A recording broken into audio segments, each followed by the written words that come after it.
इन दिनों मेरी उम्र 12 वर्ष थी। पाशा भाई कॉलेज में पढ़ते थे। हम तब अपनी ज़मीनों के वस्त में बने घर में रहते थे।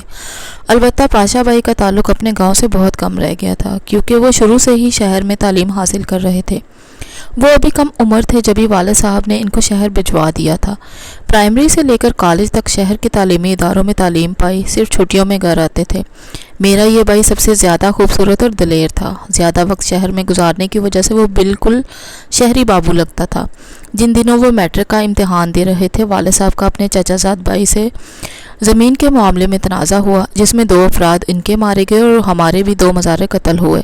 कुछ अरसे बाद दोनों तरफ से फ्री कैन ने मुकदमात तो खारिज करवा दिए, मगर दिलों में रंजिशें बाकी रहीं। यूँ दोनों घरानों के आपस में ताल्लुकात मुनक़ता थे और आना जाना मतरूक था।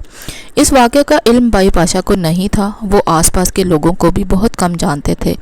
एक बार गर्मियों की छुट्टियों में घर आए तो शिकार का प्रोग्राम बनाया और बंदूक लेकर सुबह ही खेतों की तरफ निकल गए। इस बार वो अकेले परिंदों का शिकार करने चले गए। ये गर्मियों के दिन थे। गंदम की फसल कट चुकी थी, सारे खेत वीरान पड़े थे। शिकार क्या मिलता, शिकार की तलाश में चलते चलते प्यास लगी। करीब ही एक मकान नज़र आया, उधर चले गए। ये सबाहत खां का मकान था, जो वालिद साहब के वही कज़न थे जिनके साथ नाजा चला था। पाशा भाई बेशक गाँव के रस्म व रवाज से नाबल थे। इनको बड़ों के झगड़ों से कोई दिलचस्पी ना थी। हमारे ख़ानदान का कोई फ़र्द सबाहत खां की ज़मीनों की तरफ नहीं जाता था, मगर भाई आज उसी जानब जा निकले थे। सामने उनको एक हवेली नज़र आ रही थी। पीछे ट्यूबवेल था। इस पर एक हौज़ बना था जिसमें पानी गिरता था। हौज़ के किनारे एक लड़की पानी में पैर डाले बैठी थी। वो लड़की इतनी खूबसूरत थी कि इसका हुस्न आंखों को चकाचौंध कर देता था। मेरे भाई को इल्म नहीं था कि ये सबाहत खां की बेटी कुंदन थी। भाई की नज़र इस लड़की पर पड़ी तो पानी पीना भूल गए। वो इसे यकटुक देखे जा रहे थे। यहाँ तक कि कुंदन की भाई से निगाहें मिली तो वो शर्मा गई। भाई ने उसे सलाम किया तो उसने सवाल किया, क्या तुम साहबजाद के बेटे हो? शहर में पढ़ते हो? मैंने तुम्हारे बारे सुना है। पाशा नाम है ना? हाँ, मैं वही हूँ। तुम अगर वही हो तो हमारे ट्यूबवेल पर क्या करने आए हो? तुम्हारे और हमारे ख़ानदानों का तो आपस में झगड़ा चल रहा है। मुझे झगड़े से क्या? मैं तो इधर पानी पीने आया हूँ। मुझे प्यास लगी है, लेकिन कोई बर्तन नहीं है। कैसे पानी पीऊँ? अपने हाथों की ओक बनाकर पी लो। ओक से पानी पीना मुझे नहीं आता, सारे कपड़े गीले हो जाएंगे। ये जवाब सुनकर वो हंसने लगी। फिर अपनी हथेलियों को जोड़कर ओक बना दी और पानी पीकर दिखाया। पाशा ने भी वैसे ही किया, लेकिन ट्यूबवेल से गिरते तेज़ पानी से इसके कपड़े भीग गए, जिस पर कुंदन हंसते हंसते लोटपोट हो गई।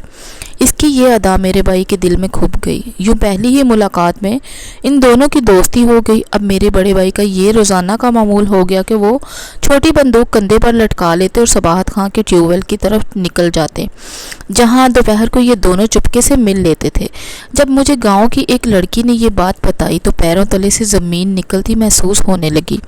इनकी मुलाकातों का इल्म अगर दोनों गिरानों में किसी को हो गया तो इनकी खैर नहीं। दुश्मनी तो अलग बात, दोनों के ख़ानदान इंतहाई कदामत पसंद थे।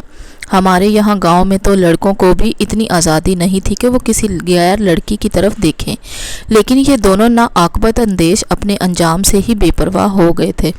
मेरे भाई की हालत ये थी कि इनको घर में एक पल भी चैन नहीं आता था। गर्मियों में खेत खाली होते थे और कुंदन का घर भी इनकी ज़मीनों के बीच था, लिहाजा इनको मुलाकात में कुछ मुश्किल पेश नहीं आती थी। एक दिन मैंने खुद बड़े भाई को कुंदन से खेतों में बातें करते देख लिया। छोटी बहन होने के बावजूद इनको समझाया कि भैया तुम इस लड़की से बातें ना किया करो, वो हमारे वालिद के दुश्मन की बेटी है। आखिर आपको इससे मेल जोल रखने की क्या ज़रूरत है? भाई बोले, छोटी तू चुप रह, तू बड़ी अक्लमंद हो गई है। मैं चुप नहीं रह सकती बड़े भैया, जबकि मैं जानती हूँ कि कुंदन हमारे घराने की बहू बनकर नहीं आ सकती।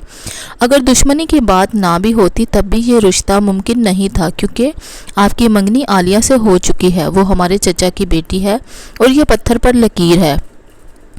बड़े भाई ने मेरी बात सुनी तो इनका चेहरा गहरी सोच से संवला गया। इस बात का कुंदन को इल्म था, फिर भी वो अपने कदम रोक नहीं पा रही थी। इसके बाद मैंने एक रोज़ बड़े भाई को वालिदा से ये कहते सुना कि मैं आलिया से मंगनी पर खुश नहीं हूँ, क्योंकि ये मंगनी मेरे बचपन में की गई थी। वालिदा ने जवाब देने की बजाय कानों को हाथ लगा दिए, मतलब कि मंगनी तोड़ने का अब सोचना भी नहीं, और कहा किसी के सामने आइंदा ये बात ना करना। भाई को गुस्सा आ रहा था। वो कहने लगे, आखिर ये कौन सा तरीका है कि औलाद से पूछे बगैर इसकी मर्जी जाने बिना रिश्ता तय किया जाए। अब बड़े भैया चाहते थे कि किसी सूरत आलिया से मंगनी ख़त्म हो जाए। दिल में बगावत उभर रही थी। इनका मन करता था कि सारे ख़ानदान से टकरा जाएं। वो बहुत उलझे हुए और परेशान रहने लगे। तभी एक रोज़ मैंने इनसे कहा, बड़े भैया, इस तरह परेशान रहने से तो आप कुछ भी हासिल ना कर सकोगे। मैं बड़े भैया के सामने हाथ जोड़कर बात करती थी। मुबादा गुस्सा करे और वालिद साहब का भी डर था कि कहीं इनके कानों बनक ना पड़ जाए। भैया भी इस अमर को बखूबी समझते थे, लिहाजा वो मेरी बात सुनकर खामोश रहते। देखते देखते बाई बेजान दिखने लगे, अब बहुत मजबूर से नज़र आते थे। मैं जान चुकी थी कि कुंदन को जहन से निकालना इनके बस की बात ना रही थी। हम वक्त इसी के बारे सोचते रहते। छुट्टियां ख़त्म हो रही थी, तभी वो एक रोज़ सबाहत की ज़मीनों की तरफ गए और कुंदन से मिले। कहा कि शायद मैं तुमको हासिल ना कर पाऊँ, लिहाजा तुम मेरा इंतज़ार मत करना। इम्तिहान देने के बाद मैं आला तालीम हासिल करने के लिए बैरून मुल्क चला जाऊँगा। बाई की बात सुनकर वो बहुत रोई। वो बहुत दिल गिरफ्तार और उदास थी। बड़े भाई शहर चले गए। उन्होंने इम्तिहान दिया और जब घर लौटे तो अम्मी जान से इस बारे आखिरी बात की। अम्मी ने इनको बावर कराया कि तुम भूल रहे हो, रिवायात के मुताबिक ये मुमकिन नहीं कि जहाँ दुश्मनी चल रही हो वहाँ से लड़की का रिश्ता तलब किया जाए और ख़ानदान की लड़की से देरीना मंगनी को ख़त्म कर दिया जाए। ऐसा हम सबकी तबाही का बायस होगा, लिहाजा दोबारा ये बात सोचना भी नहीं। मायूस होकर बड़े भाई ने सर झुका लिया और वालिदा से रकम लेकर शहर चले गए।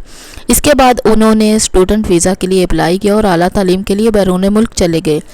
वहाँ जाकर उन्होंने बिल्कुल ही चुप साध ली और एक बार वालिदा को फ़ोन के बाद दोबारा बात ना की। 3 साल तक घर वालों से सरसरी राब्ता रखा। इम्तिहानात के बाद वो किसी और जगह चले गए। किसी को कुछ ना बताया कि कहाँ और क्यों जा रहे हैं।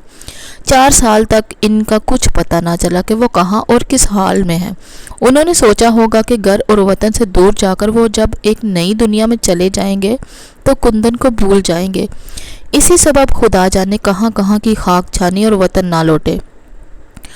बाई को गए 4था साल था जब एक दिन वालिद ने बताया कि सबाहत खान से इनकी सुलह के लिए बातचीत हो रही है, जिसके बाद दोनों ख़ानदानों में कशीदगी ख़त्म हो जाएगी। ये बात खुशकुन थी क्योंकि हम सब दुआ करते थे कि सुलह हो ताकि आइंदा खून खराबे की नौबत ना आए। सुलह हो गई। तय पाया कि इस सुलह को मजबूत करने के लिए सबाहत खां की बेटी कुंदन की शादी मेरे छोटे भाई बख्त पाशा से हो गई। बड़े भाई तो जाने कहाँ रूपोश हो गए। सो अब हम लोगों की तमाम खुशियाँ छोटे भाई से वाबस्ता हो गई थी। यूँ कुंदन जिसकी खातिर बड़े भैया ने बिन बास लिया था, इसकी शादी बख्त पाशा से हो गई।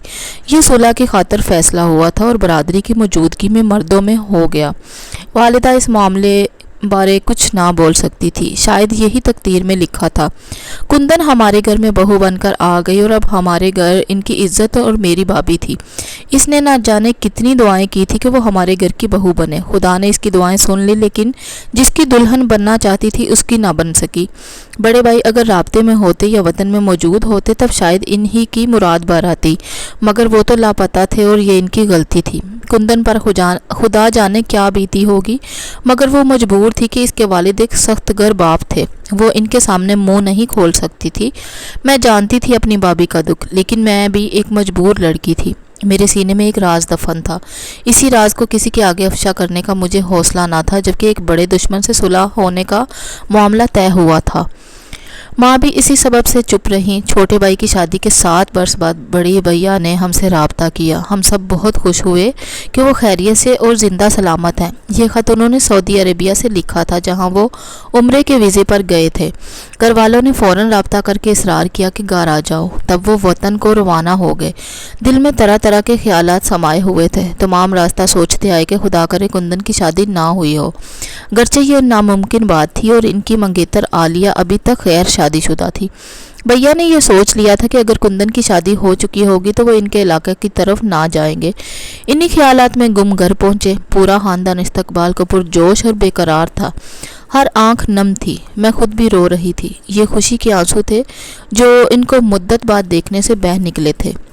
जब वो सबसे गले मिल चुके तो वालदा पाशा को हाथ पकड़कर कमरे में ले आई। कहा कि अपनी भाभी से सब्र और तहम्मुल के साथ मिलना। ऐसा हमने मजबूरन किया क्योंकि ये रिश्ता किए बगैर सबाहत खान से दुश्मनी ख़त्म नहीं हो सकती थी। पाशा बहुत खुशी के साथ अपनी भाभी के स्वागत को इसके कमरे में वालिदा के हमरा गए, मगर चेहरे पर नज़र पड़ते ही उनके दिल की मौत वाक़या हो गई। जैसे ज़लज़ला आकर सभी कुछ खंडर बना गया। ایسے ان کی روح میں دھماکہ ہوا کہ جس کی آواز صرف میں ہی سن سکتی تھی۔ وہ جہاں کھڑے تھے وہیں جھول گئے۔ والدہ تھام نہ لیتی تو گر پڑتے۔ میں اور امی ان کو ان کے کمرے میں لے گئے۔ وہ بستر پر لیٹ گئے اور اپنا بازو آنکھوں پر رکھ لیا۔ امی سے کہا کہ کمرے کا دروازہ بند کر دی جائے، میں سونا چاہتا ہوں۔ وہ یقیناً اپنے آنسو چھپا رہے تھے کہ جن کی وجہ سے ان کو کچھ نظر نہیں آ رہا تھا۔ والدہ کو بھی معلوم تھا کہ ان کے بیٹے پر کون سی قیامت گزر گئی ہے، لہٰذا انہوں نے پاشا بھائی سے کوئی کلام نہیں کیا۔ کندن نے میرے بڑے بھائی کو دیکھ کر نظریں جھکا لی تھی۔ وہ دو دن بھیا اپنے کمرے میں رہے۔ طبیعت کی خرابی تو ایک بہانہ تھی، بالآخر سب گھر والے خیریت دریافت کرنے ان کے کمرے میں گئے۔ اب گھر والوں نے ان کو گھیر لیا۔ سبھی کی زبان پر یہی ایک سوال تھا کہ سچ بتاؤ، گھر سے کیوں اور کس سے ناراض ہو کر گئے تھے؟ یہ ایسا سوال تھا کہ جس کا جواب بھائی کے پاس نہیں تھا۔ بالآخر انہوں نے کہا کہ میں نے کسی کی خاطر دنیا کی خاک نہیں چھانی۔ اب تک میں یہی سوچ رہی تھی کہ کاش بڑے بھائی اس طرح گھر چھوڑ کر نہ جاتے تو شاید والدہ کوشش کر کے ان کا رشتہ کندن سے کروا دیتی کہ والدہ کو ان کی خوشی پیاری تھی اور دشمن سے صلح عالیہ سے منگنی ختم کرنے کا بہانہ بن سکتی تھی۔ اب گھر میں رہنا پاشا بھائی کے لیے کسی عذاب سے کم نہ تھا۔ برسوں بعد گھر لوٹ کر آنا، مگر ماں کی ریاضت پھیکی پڑ گئی کہ وہ یہاں مدت بعد آ کر بھی خوشی کا منہ نہ دیکھ سکے۔ بے شک کندن بابی بھی ایسے ہی عذاب میں گرفتار تھی، مگر وہ تو صلح کے بدلے آئی تھی۔ وہ عورت تھی جس کو اپنے جذبات چھپانے کی تربیت بچپن سے ملی تھی۔ ماں نے اصرار کیا کہ اب بڑے بیٹے کا گھر بس جانا چاہیے۔ منگیتر کو ابھی تک ان کا انتظار تھا۔ بھلا اس بیچاری کا کیا قصور تھا؟ والد، چچا اور خاص طور پر چچی بیٹی کے فرض سے سبکدوش ہونا چاہتے تھے۔ ماں نے پاشا بھائی سے کہا، بیٹا اب تم کس سوچ میں ہو؟ اپنے چاچا اور منگیتر پر رحم کرو، اس فرض کو ادا ہونے دو تاکہ ہم تیرا سیرا سجانے کی تیاریاں کریں۔ بڑے بھیا شادی نہ کرنا چاہتے تھے، وہ تو اب یہاں رہنا ہی نہ چاہتے تھے، مگر ماں کے آنسوؤں نے مجبور کیا۔ آپ کیا جانیں دیہاتی ماحول اور دیہات کے باشندے کیسے ہوتے ہیں۔ بہرحال بھیا بولے، ٹھیک ہے ماں، تم اپنی خوشی پوری کرو، میرے سر پر سہرا باندھ لو، لیکن میں یہاں نہیں رہوں گا، مجھے واپس جانا ہی ہے۔ پھر مجھ سے شکایت مت کرنا، مجھے بد دعا بھی مت دینا۔ بیٹا کون سی ممتا ہوگی جو اپنے لختے جگر کو بد دعا دے گی؟ تم ایک بار اپنی منگیتر کو دلہن بنا لو، بے شک اس کے بعد جہاں چاہو چلے جانا، کم از کم وہ کنواری سے بیاہی تو کہلائے گی، تیرا چاچا سکون سے تو مر سکے گا۔ بڑے بھیا نے والدین کی خوشی کے لیے ان کو مجبور کرنے پر سہرا باندھ لیا اور عالیہ میری بابی بن کر آ گئی۔ کیا بتاؤں کہ وہ اس دن کتنی خوش تھی جس روز دلہن بنی تھی۔ اسی خوشی سے ان کے چہرے پر ایک رنگ آتا اور ایک جاتا تھا۔ بعض لوگ بڑی مدت تک خوشیوں کا انتظار کرتے ہیں، مگر یہ خوشیاں عارضی ہوتی ہیں، بہت تھوڑے عرصے کے لیے۔ ان کی خوشی کے پھول کھلتے ہیں اور پھر دل کی کلیاں مرجھا جاتی ہیں۔ ایسے ہی نصیب ہماری عالیہ بابی کے تھے۔ ولیمے کے بعد بڑے بھیا نے اپنا بیگ تیار کیا اور کسی کو بھی خدا حافظ کہے بغیر چلے گئے اور وہ آج تک واپس نہیں لوٹے۔ 30 برس گزر گئے۔ کون جانے ہماری عالیہ بابی نے یہ مدت، یہ بہار سے سال کتنی صدیاں سمجھ کر گزارے ہیں، یہ تو ان کا ہی دل جانتا ہے، جن کو ابھی سب نصیبوں جلی کہتے ہیں۔ مزید اچھی ویڈیوز دیکھنے کے لیے پلیز میرے چینل کو سبسکرائب کیجئے، لائک کیجئے اور زیادہ سے زیادہ شیئر کیجئے۔